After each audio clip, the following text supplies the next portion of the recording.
To India now, there's more bad news for the Indian economy. India could be on the verge of no growth this year.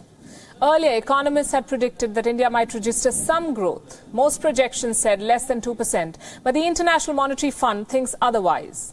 Earlier today, we spoke exclusively to Gita, Gopinath, the chief economist of the IMF. She says that India's growth will drop to 0.5% this year. Listen to this. So 1.9% represents our number for the fiscal year of 2021. If we were talking about the calendar year, which is what every other number for other countries refers to, on a calendar year basis, our growth for India is 0.5%. So it is a substantial slowdown for a country that's expected to grow at 6.5%. Coming down to 0.5% is a big hit.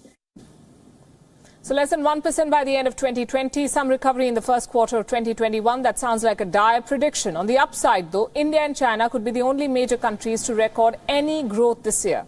Earlier projections put India's growth at 1.9%, China's at 1.2%. The IMF has already said that this phase will be worse than the Great Depression. The Great Depression was the worst worldwide economic downturn.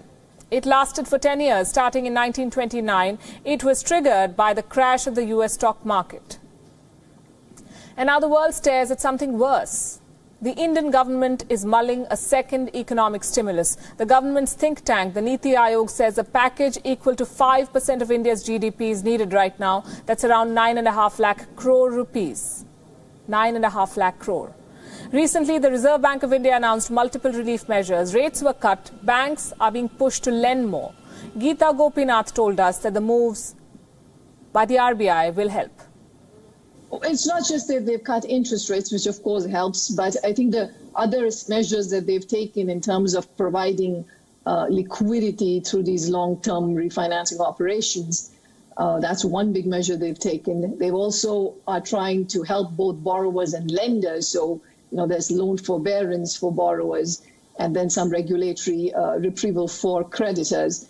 And at the same time, they're trying to get credit to reach the MSME sector.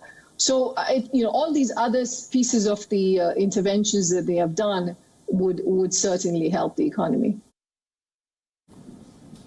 All eyes now on New Delhi and the second stimulus package that is reportedly in the pipeline. We'll keep track for you.